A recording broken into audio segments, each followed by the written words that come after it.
Hello, नमस्कार। Are के study में आपका स्वागत है। तो आज हम शुरुआत कर रहे हैं भारत की स्थिति एवं विस्तार का।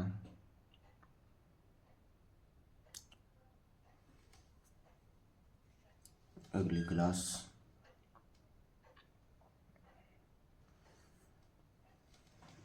तो चलिए शुरू करते हैं। स्थलीय सीमा बनाने वाले राज्य तो भारत के अंदर हैं 16, वे देश हैं 7 राज्य। जैसा कि ये मैप है तो इसमें देखते हैं अपन स्थलीय सीमा जैसे गुजरात, राजस्थान, पंजाब, जम्मू एंड कश्मीर, लद्दाख, हिमाचल प्रदेश, उत्तराखंड, उत्तर प्रदेश, बिहार, सिक्किम, अरुणाचल प्रदेश, नागालैंड, मणिपुर, मिजोरम, त्रिपुरा, ये सब स्थलीय सीमा बनाने वाले स्टेट्स हैं। और इसमें जो देश है स्थलीय सीमा में अपनी सीमा से लगने वाले वो है पाकिस्तान है, उनकी सीमा गुजरात, राजस्थान, पंजाब, जम्मू एंड कश्मीर इससे लगती है। चाइना है, चाइना की सीमा कुछ एक जम्मू कश्मीर का भाग और लद्दाख, हिमाचल, उत्तराखंड, सिक्किम, अरुणाचल प्रदेश से लगती है।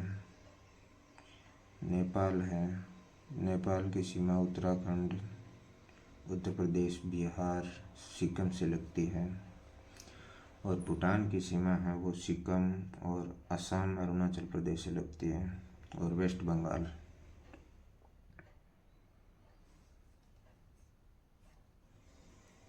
तो भारत के 10 राज्य की सीमा एक एक देश से लगती है। उनमें 10 स्टेट्स वो हैं गुजरात, राजस्थान, पंजाब, JNK, लद्दाख, एक एक देश से लगती है। उत्तर प्रदेश, बिहार है, अरुणाचल प्रदेश है, नागालैंड, मणिपुर, मिजोरम, त्रिपुरा है। तो भारत के 3 राज्यों की सीमा 3 देशों से लगती है। उसमें सिक्किम है, ये अपना सिक्किम मतलब एक स्टेट की सीमा 3 देशों से लगती है, जिसमें सिक्किम की सीमा है जो नेपाल, चाइना और भूटान से। दूसरा है पश्चिम बंगाल यानी वेस्ट बंगाल, इसकी सीमा है नेपाल से लगती है, भूटान से लगती है और बांग्लादेश से लगती है, जो कि ये क्षेत्र है वेस्ट बंगाल का। इसकी सीमा यहाँ तक, ये देखो मैप के अंदर नेपाल और इधर ये भूटान का क्षेत्र है, भूटान से, और ये बांग्लादेश से लगती है। और उसके बाद अरुणाचल प्रदेश है, उसकी सीमा ये चाइना पे लगती है। ये इधर का क्षेत्र अरुणाचल प्रदेश यहाँ तक है, इधर का क्षेत्र म्यांमार से टच होता है और ये भूटान से।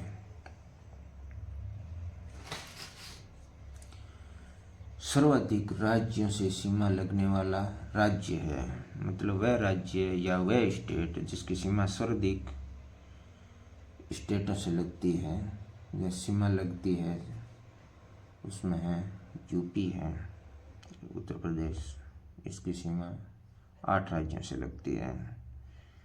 तो अपन देखें तो उत्तर प्रदेश की सीमा बिहार, झारखंड, छत्तीसगढ़, मध्य प्रदेश जो यहाँ तक है, राजस्थान, हरियाणा, हिमाचल, उत्तराखंड और दिल्ली। और सेकंड नंबर पे आता है वह स्टेट जिसकी सीमा सर्वाधिक सेकंड नंबर पे लगती है, मतलब जिनकी 8 से कम लगती हो। जैसे असम की लगती है तो असम की 7 स्टेट से लगती है, उसमें है अरुणाचल प्रदेश, नागालैंड, मणिपुर, मिजोरम, त्रिपुरा, मेघालय और वेस्ट बंगाल। अब जो क्षेत्र है उत्तरी पूर्वी 7 राज्यों को 7 सिस्टर या 7 बहनें कहा जाता है, जिनमें है ये जो क्षेत्र है यहाँ का, ये बांग्लादेश इधर का जितना पार्ट है वो सारा 7 सिस्टर के अंदर आता है। उनमें अरुणाचल प्रदेश, नागालैंड, असम, मेघालय, मणिपुर, मिजोरम, त्रिपुरा 7 सिस्टर के नाम से जाना जाता है, मतलब पूर्वी स्टेट, उत्तरी पूर्वी।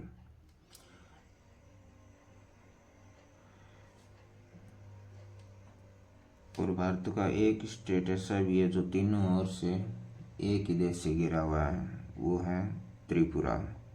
जो बांग्लादेश से ये त्रिपुरा की स्थिति है इधर, तो ये अपने तीनों ओर, ये क्षेत्र बांग्लादेश का है, यहाँ से लेकर यहाँ तक तीनों ओर से बांग्लादेश से घिरा हुआ है। भारत के 9 राज्य तटीय समुद्री सीमा से लगते हैं। भारत के 9 स्टेट है जिनकी तटीय समुद्री सीमा लगती है। उनका क्रम है ज़्यादा से कम की ओर। जैसे सबसे ज़्यादा तटीय सीमा भारत में सबसे ज़्यादा तटीय सीमा गुजरात की है, और सबसे छोटी जो तटीय सीमा है वो गोवा की है। तो अपन ये है गुजरात का क्षेत्र, उसके बाद आंध्र प्रदेश जो कि यहाँ पर है 2 नंबर ये आता है, यहाँ से लेके यहाँ तक। और उसके बाद तमिलनाडु है जो कि ये क्षेत्र तमिलनाडु का है। उसके बाद महाराष्ट्र जो कि यहाँ से लेके यहाँ तक, गुजरात के क्षेत्र से लेके गोवा के क्षेत्र तक जो सीमा है ये महाराष्ट्र की है। और उसके बाद अगला क्रम है वो केरल का आता है, जो कि यहाँ से लेके यहाँ तक है, कर्नाटका से लेके नीचे लास्ट तक, जो अपने कन्याकुमारी बोलते हैं। उसके बाद उड़ीसा का आता है जो कि यहाँ पर है, मैप में स्थिति उसकी यहाँ पर है। और उसके बाद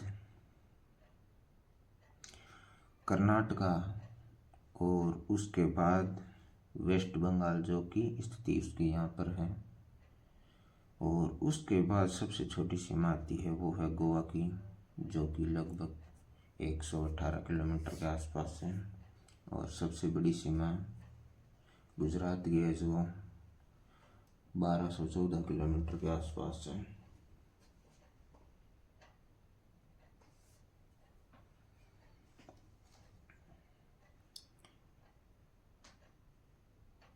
अब पुडुचेरी प्रदेश का भाग 4 स्थानों पर स्थित है, जो कि पुडुचेरी जो कि तमिलनाडु में है, तमिलनाडु के अंदर आएगी। पुडुचेरी तमिल कराईकल या करिकल, जो तमिलनाडु 3 स्टेट्स में बंटा हुआ है। और जो 3 नंबर है ये यानाम है, जो कि आंध्र प्रदेश में, यहाँ आंध्र प्रदेश में स्थित है। और 4 नंबर माहे है जो कि केरला में है, कर्नाटक केरला यहाँ।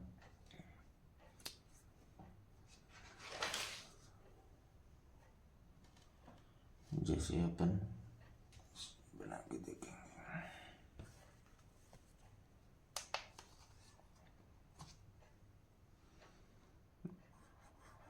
ये स्थिति है अपने इंडिया की।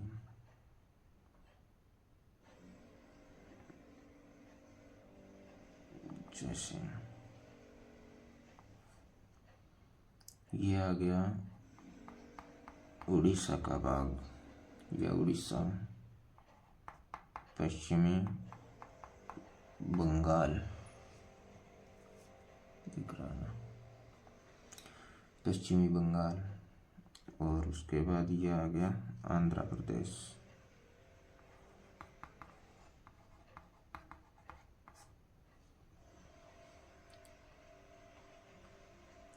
और आंध्र प्रदेश से यहाँ से लेके इधर तक जो कर्नाटक का भाग है,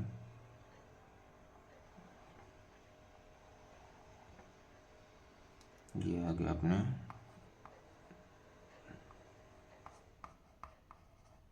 तमिलनाडु, और ये इधर अपने श्रीलंका।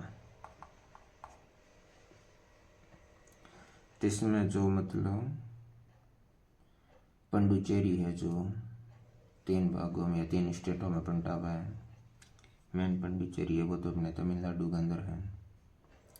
उसमें 1 नंबर भाग है जो कि ये है पंडुचेरी। 2 नंबर कराईकल,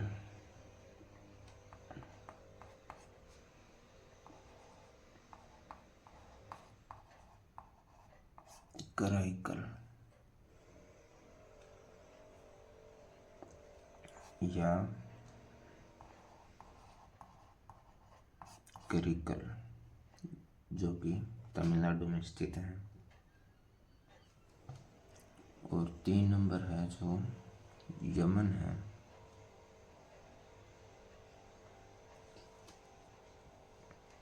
जो कि यमन के यानाम,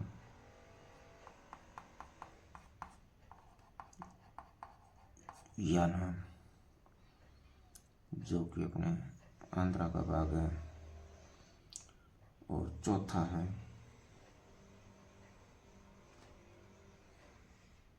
ये क्षेत्र है वो है केरल का। और इसके बाद जो ये क्षेत्र है इधर गोवा, और ये इधर कर्नाटका।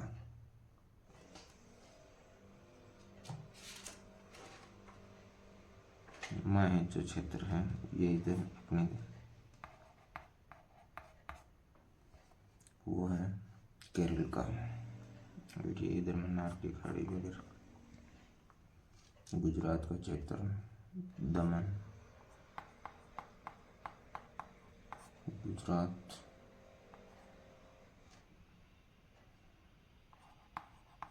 दमन, महाराष्ट्र। और ये इधर अपना क्षेत्र है वो पाकिस्तान का आ गया। सॉरी। और ये जो क्षेत्र है वो गोवा का।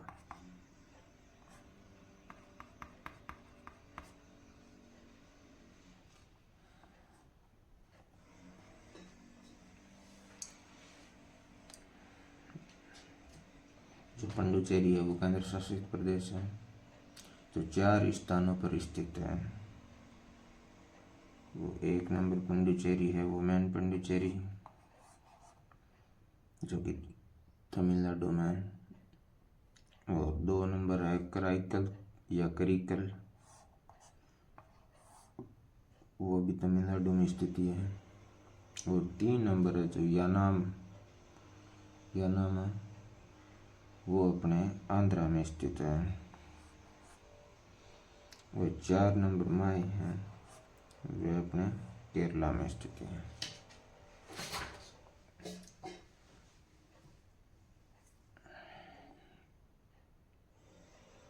तो अब इसका स्क्रीनशॉट ले लीजिए। आगे बढ़ते हैं तो मिटाते हैं इसको।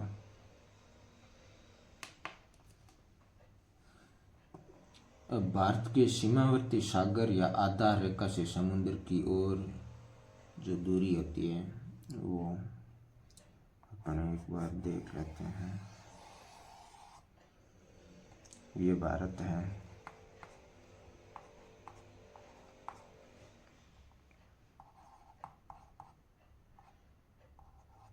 ये बंगाल की खाड़ी, और ये अपने अरब सागर का भाग जो यहाँ तक है। तो इसमें अपन देखेंगे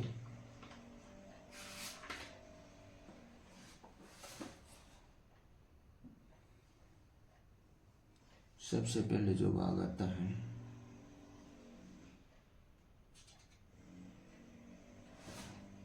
जलीय सीमा में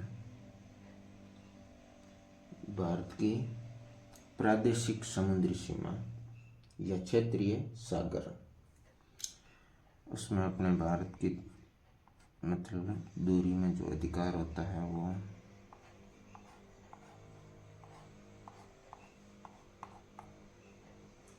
ये दूरी होती है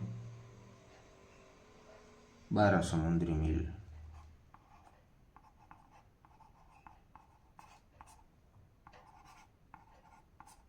यानी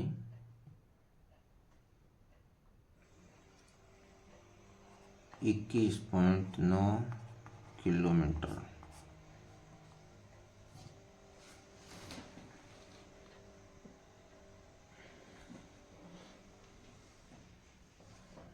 यानी 21.9 किलोमीटर।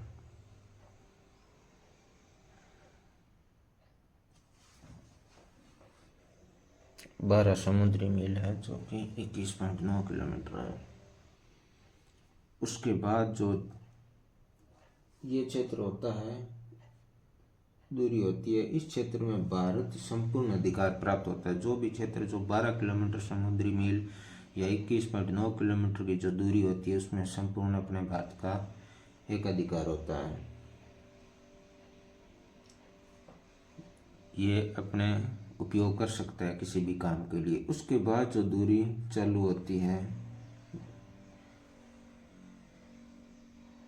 एमिशन मंडल या संलग्न क्षेत्र, इसकी दूरी होती है 24 समुद्री मील।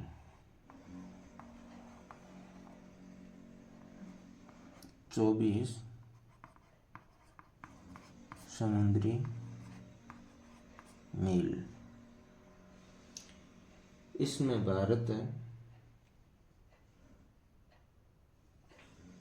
भारत को सीमा शुल्क, यानी बाहर से कोई अदर कंट्री का शिप यहाँ से गुजरता है तो इसमें भारत अपने सीमा शुल्क ले सकता है। साफ सफाई,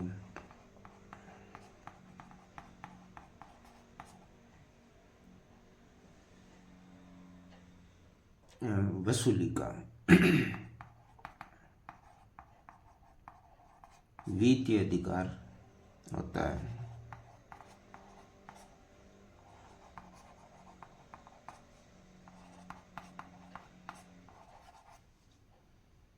जो कि 24 समुद्री मील है। इसे मंडल को बोलते हैं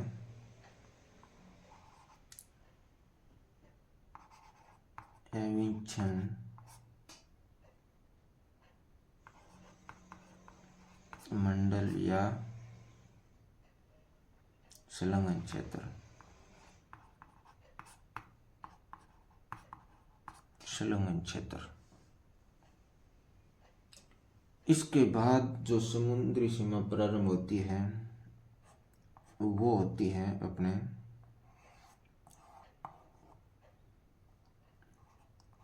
200 समुद्री मील की। भारत को इसमें जैसे वैज्ञानिक अनुसंधान,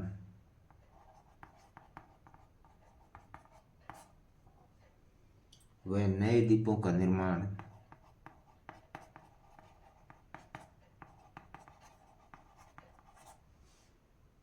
तथा प्राकृतिक संसाधनों के विद्युन की छूट होती है। मतलब जैसे खनिज तेल वगैरह हो गया या फिर कुछ समुद्री खनिज वहाँ से निकलता है, कोई तेल है, ऑयल है, कुछ भी।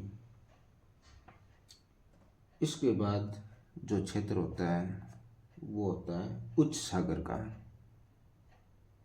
ICA, जो शेष बचा हुआ, जहाँ पे सभी राष्ट्रों का अधिकार होता है समान अधिकार होता है। अगर यहाँ से मतलब कोई शिप वगैरह या कोई कुछ उनका मालवाहक पहुंच जाता है तो उसमें भारत उसमें दखल अंदाजी नहीं कर सकेगा। कहने का मतलब ये है।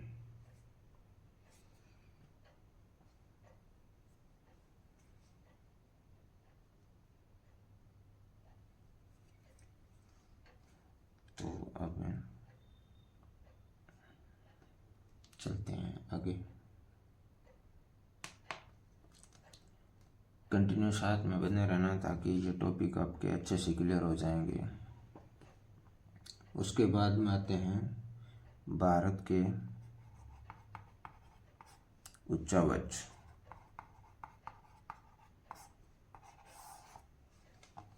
इसमें है ये 4 प्रकार के होते हैं। एक नंबर है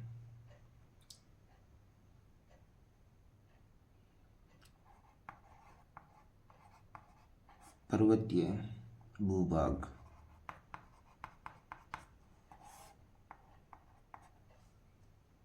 जिनकी ऊंचाई 2135 मीटर व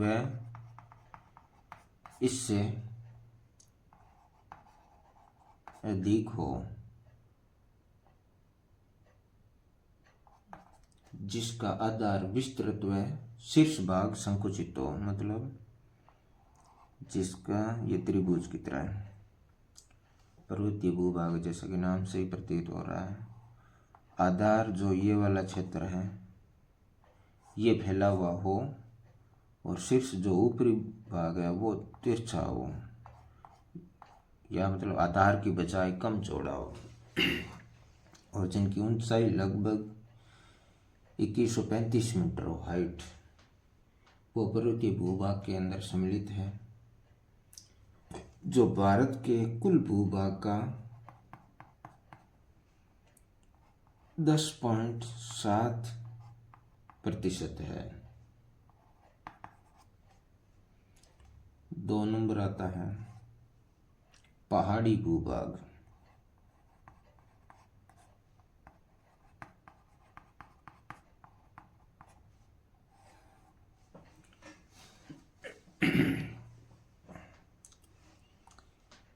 इसकी ऊंचाई 305 मीटर से 2135 मीटर तक।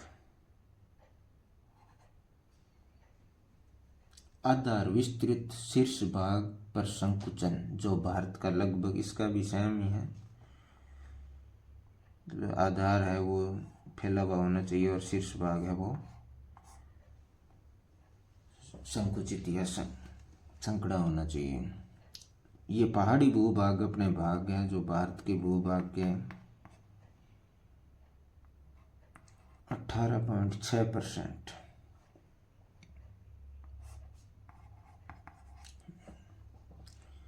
तीन नंबर आता है अपने पठार।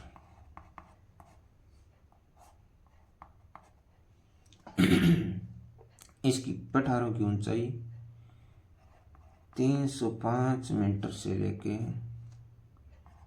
914 मीटर है, जिसकी ऊपरी सतह मेजनुमा यानी टेबल नुमा समतल होती है। इसमें थोड़ा सा बदलाव आएगा।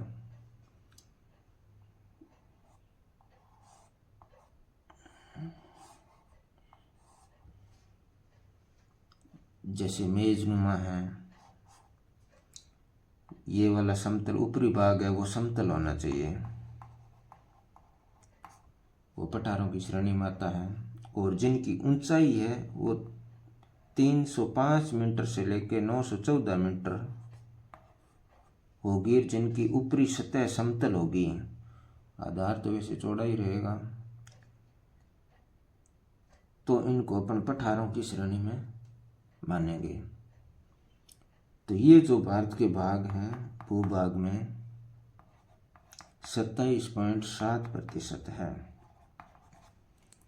उसके बाद भारत के मतलब कुल भूभाग के पठारों का प्रतिशत है वो 27.7% है। अब 4 नंबर जो आता है वो है मैदानी भूभाग।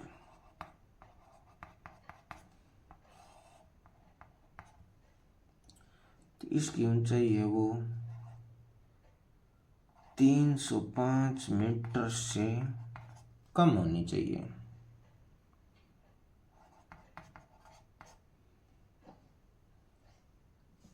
जो कि कुल भूभाग के 43.2% है। अब एक बार नजर में कर देते हैं। पर्वत भारत के ऊंचा आते हैं जो पर्वतीय भूभाग है। पर्वतीय भूभाग की श्रेणी में वो भाग आएंगे जिनकी ऊंचाई 21 से 35 मीटर व इससे अधिक हो। वो भाग है 10.7% भारत के कुल भूभाग का। और इनका आधार चौड़ा होना चाहिए और शीर्ष बिंदु संकुचित होना चाहिए, यानी शीर्ष बिंदु संकड़ा होना चाहिए। 2 नंबर है पहाड़ी भाग जिनकी ऊंचाई 305 मीटर से लेकर 2135 मीटर और इनका भी आधार चौड़ा और शीर्ष बिंदु संकुचित यानी संकुड़ा होना चाहिए। ये भारत के कुल भूभाग के हैं 18.6%। और 3 नंबर पे आते हैं जो कि पठार है। 305 मीटर से लेकर 914 मीटर तक की ऊंचाई में पठारों की श्रेणी में आता है। और इनमें कंडीशन ये है कि उनका ऊपरी भाग जो टेबल की तरह या मेजनुमा समतल होना चाहिए। ये भारत के हैं 27.7% पे। और 4 नंबर है मैदानी भूभाग जो कि 305 मीटर से कम होनी चाहिए, जिनकी ऊंचाई वो मैदानों की श्रेणी में आएंगे। और इनका भूभाग है वो 43.2% है भारत के कुल भूभाग के। तो चलिए आगे चलते हैं।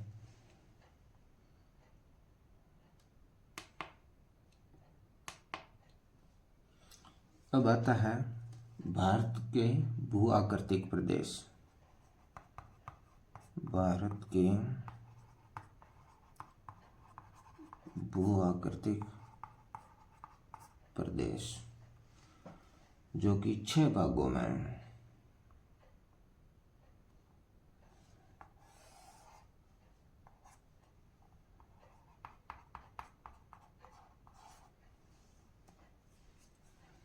अगर द्वीप समूहों को अलग से मानेंगे तो, वरना तटीय और द्वीप समूहों को साथ मानेंगे तो ये तट प्लस द्वीप को साथ मानेंगे तो ये 5 भागों में। अब इसमें जो पहला है वो है उत्तरी व उत्तरी पूर्वी पर्वतीय प्रदेश। उत्तरी व उत्तरी पूर्वी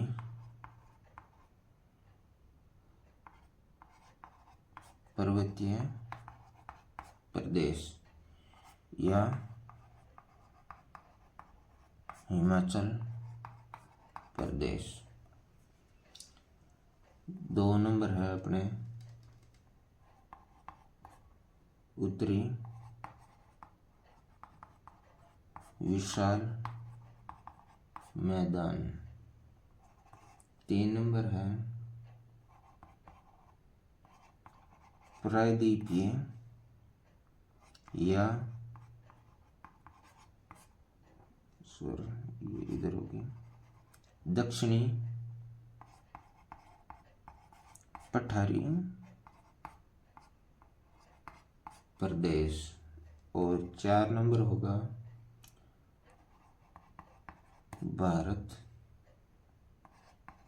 भारतीय मरुस्थलीय प्रदेश। और 5 नंबर होगा तटीय मैदान। और 6 नंबर होगा द्वीप समूह।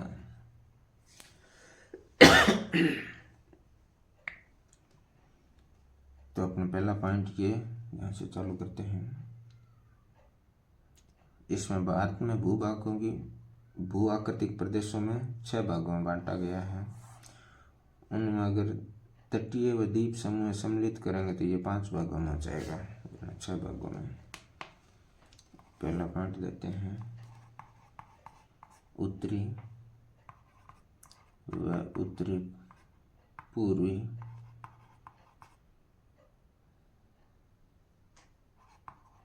पर्वतीय प्रदेश या हिमालय प्रदेश। इसकी उत्पत्ति है उत्तरी पूर्व प्रदेश की उत्पत्ति है वो नवजीवी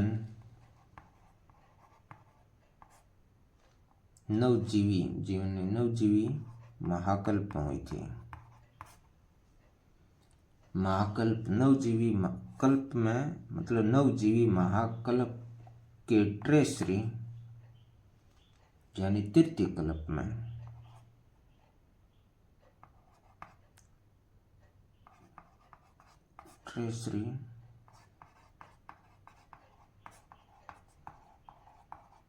तृतीय कल्प में अल्पाइन भू हलचल से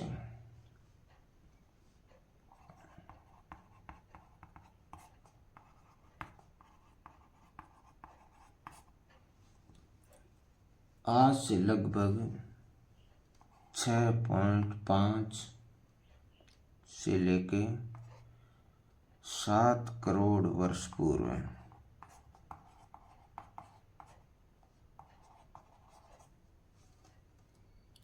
पूर्व इंडियन प्लेट व यूरेशियन प्लेट।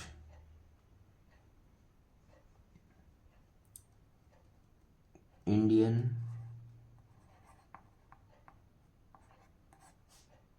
व यूरेशियन प्लेट यानी गोंडवाना लैंड व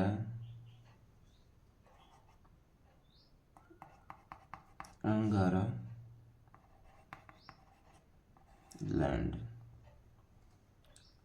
लैंड यानी लॉरेंशिया।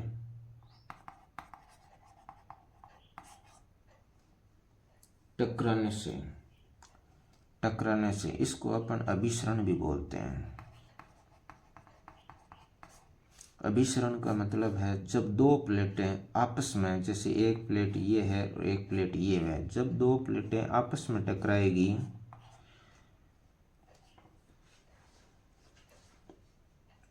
तो उसे बोलते हैं अपन अभिसरण। और जब दो प्लेटें एक दूसरे की विपरीत दिशा में जाएगी तो उसे बोलते हैं अपसरण। याद रखना, इससे रिलेटेड काफी क्वेश्चन पूछे जाते हैं एग्जाम में। अभिसरण जो टकराने से अभिसरण टेथिस भूसन्नति सागर का मलबा वलित होकर नवीन वलित पर्वत के रूप में बनने की प्रक्रिया प्रारंभ हुई थी।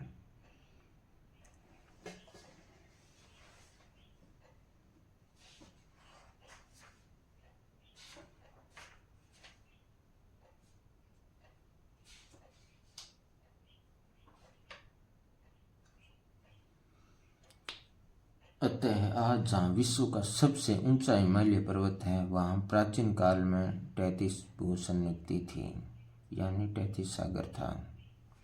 अब इसको थोड़ा मैप के द्वारा समझ लेते हैं। ये है अपने इंडिया और ये अपने तिब्बत का भाग है जो मैदान के रूप में है, और ये इधर है जो यूरेशियन प्लेट है।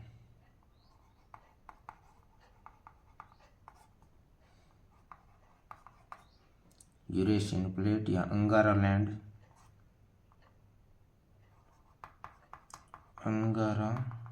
लैंड या लॉरेंशिया।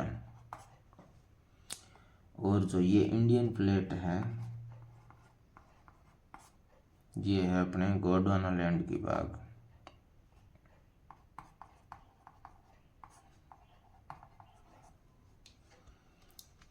जैसे ये अपने पृथ्वी है,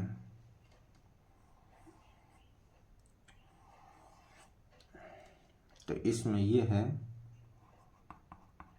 अंगारा लैंड और ये है गोंडवाना लैंड, और जो बीच का ये भाग है वो तैतीस भूषण नदी का है। इसको अपने वो पृथ्वी मान के थोड़ा, ताकि इजी समझ में आ जाए। ये मतलब अंगारा लैंड से जो मतलब देशों का उत्पन्न हुआ वो है जैसे यूरेशिया, उत्तरी अमेरिका, ये वाले। और गोंडवाना लैंड के जो भाग है वो है इंडिया, ऑस्ट्रेलिया, अफ्रीका, दक्षिणी अमेरिका, ये वाले भाग है वो गोंडवाना लैंड के हैं। तो आते हैं अपने टॉपिक पे। ये इंडियन प्लेट ऐसे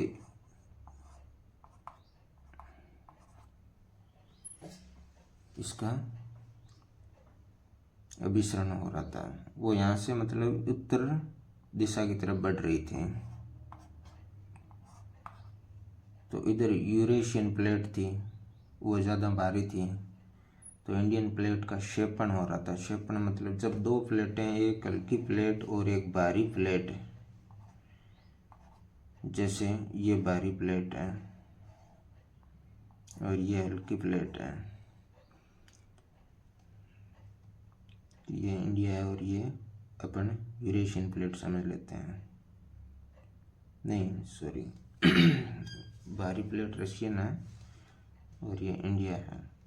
इसमें जब अभिसरण होगा तो हल्की प्लेट हल्की ऊपर हो जाएगी और भारी प्लेट इसके अंदर क्षेपित हो जाएगी।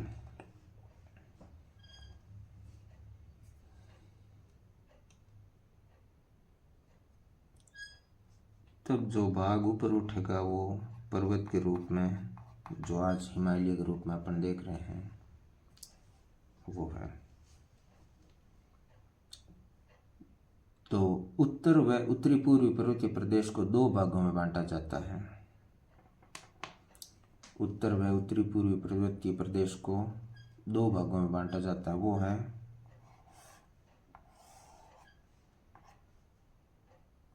एक तो है ट्रांस हिमालय और अपने बी पार्ट है वो हिमालय।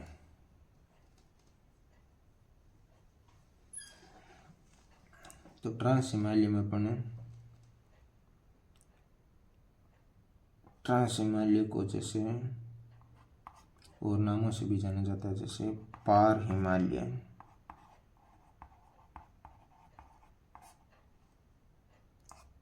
तिब्बती हिमालय,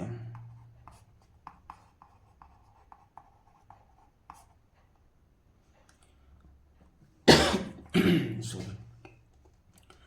ट्रांस हिमालय शब्द का सर्वप्रथम प्रयोग किया था वो थे स्वेन हेडन। हिमालय शब्द का प्रयोग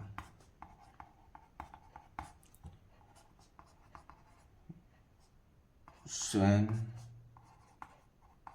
हेडन थे। ट्रांस हिमालय के अंदर 4 श्रेणियां हैं। एक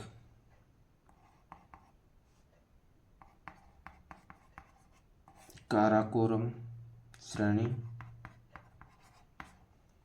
जो कि भारत व तिब्बत में स्थित है। 2 नंबर है लद्दाख श्रेणी,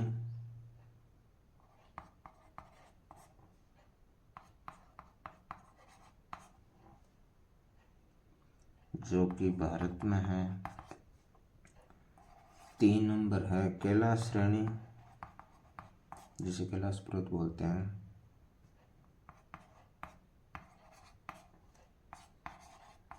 वह तिब्बत व चाइना यानी चीन के अंदर है। और 4 नंबर है जास्कर श्रेणी, जो कि भारत का भाग है।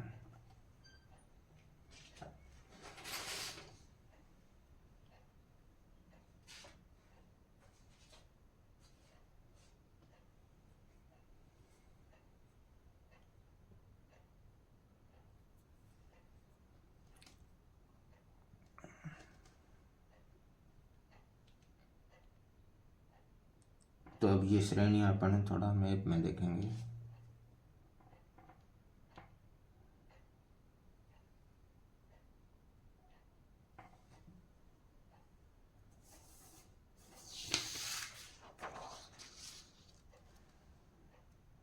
काराकोरम श्रेणी है वो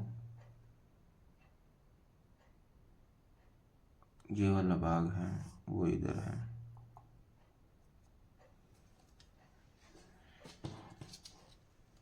जो कि जम्मू कश्मीर में है। यहाँ पे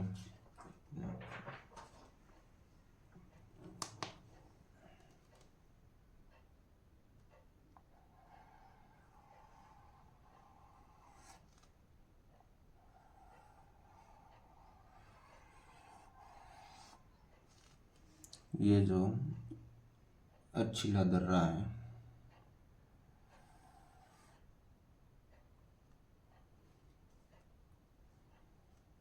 जो काराकोरम श्रेणी में स्थित है, ये है अपना काराकोरम श्रेणी।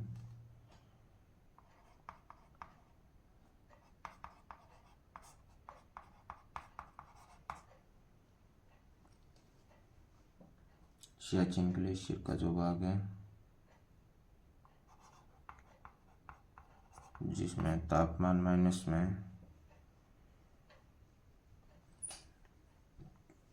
20 या 35 तक भी जाता है कभी कभार, लगभग माइनस में रहता है वहाँ का तापमान। सियाचिन ग्लेशियर। अच्छिल दर्रा है जो कि लद्दाख का ये भाग है, अच्छिल दर्रा।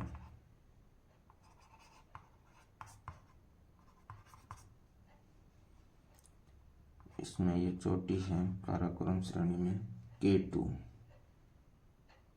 इसकी ऊंचाई है 8,611 मीटर।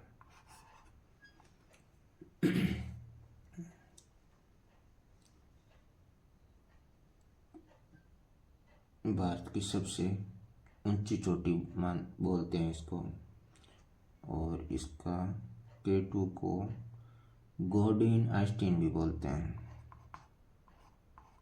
गॉडविन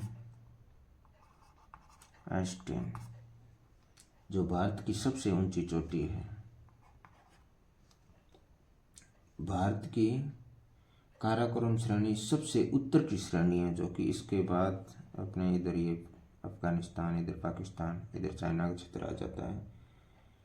इसे कृष्णागिरी भी कहते हैं काराकोरम श्रेणी को।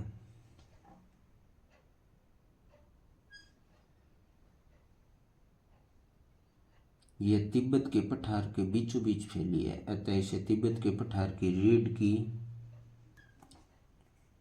हड्डी या रीढ़ भी कहा जाता है। इसमें अन्य चोटियां हैं वो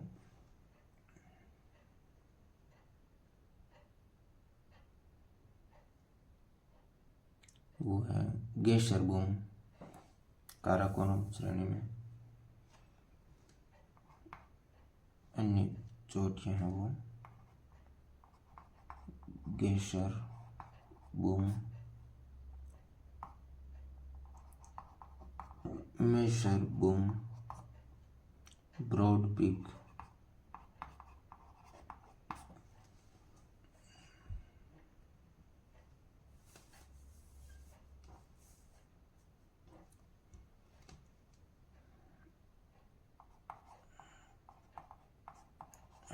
पीक आदि। काराकोरम श्रेणी में प्रमुख हिमानियान, ये इम्पोर्टेंट है, इनमें से क्वेश्चन लगभग एग्जाम में बैठता ही है। वो है सियाचिन,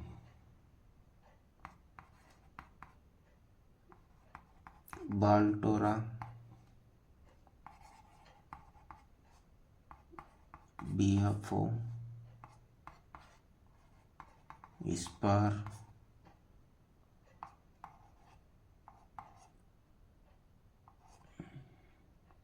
लुंगाया,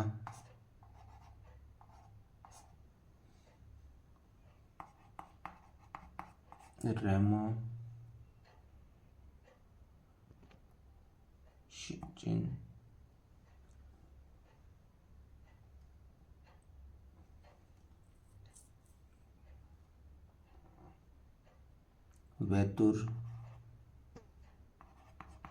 वेतुरा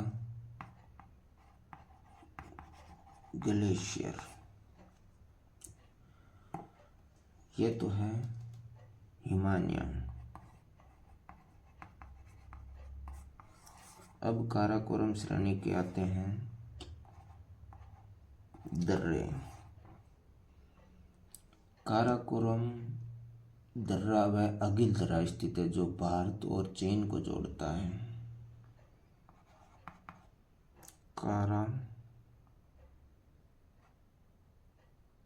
काराकोरम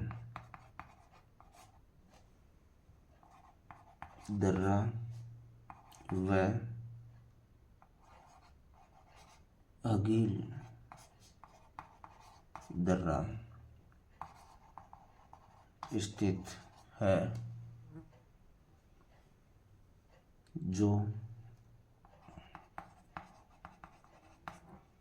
भारत व चीन को जोड़ते हैं।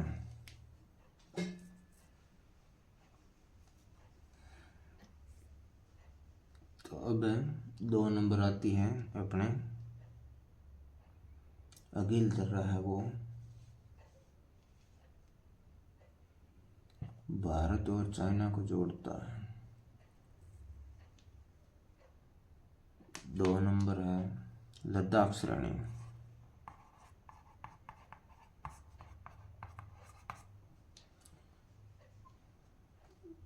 ये भी अपने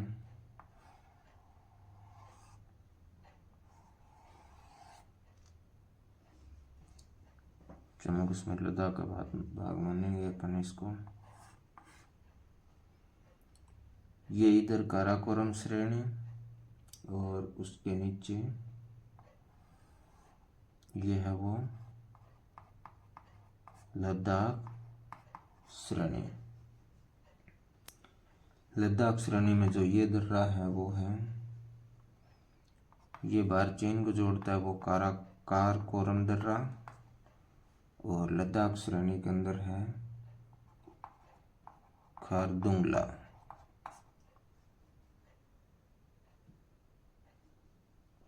जो भी भारत और चीन को जोड़ता है। मोटरयानी योग्य दर्रा है ये, और विश्व का सबसे ऊंचा जो लेह को सियाचिन व लद्दाख से जोड़ता है। इसकी ऊंची चोटी है, दर्रे की सबसे ऊंची चोटी है वो है शाकापोशी,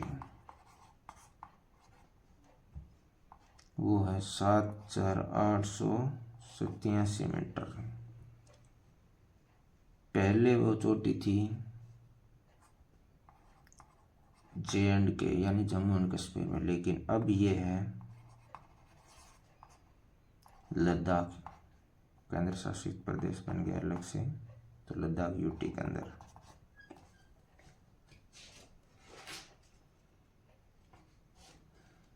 तो 3 नंबर आती है अपने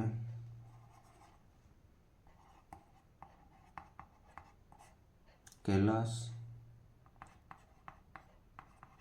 श्रेणी जो तिब्बत में स्थित है।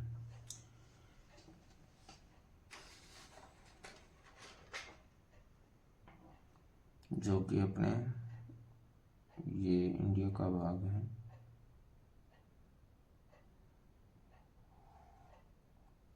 इधर उससे ऊपर इधर ये तिब्बत का क्षेत्र है। यहाँ पर इसकी चोटी की ऊंचाई है वो 6,706 किलोमीटर है, किलोमीटर क्या मीटर है। तो कैलाश श्रेणी लद्दाख के पूर्व का बड़ा हुआ ही भाग है।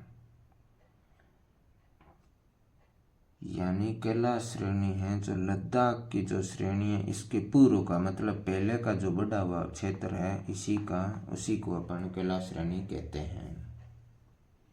उसके बाद आती है 4 नंबर जास्कर। लद्दाख व हिमाचल प्रदेश। जास्कर श्रेणी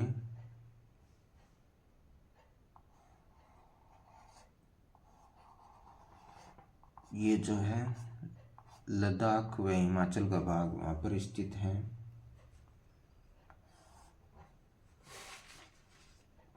इसमें प्रमुख दर्रे हैं लद्दाख श्रेणी के अंदर।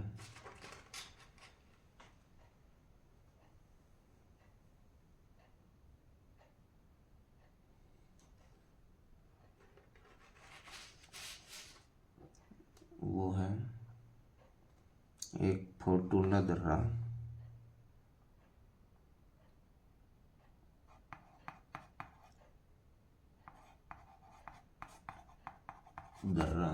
जो कि लद्दाख में स्थित है, जो कश्मीर घाटी श्रीनगर को लेह से जोड़ता है। अब फोर्टूला दर्रा है वो श्रीनगर को लेह से जोड़ता है। और उसके बाद आता है 2 नंबर अपने 12 या बड़ा लाचला या लाचला। ये हिमाचल प्रदेश में स्थित है, जो मनाली से सड़क मार्ग से लेह को जोड़ता है।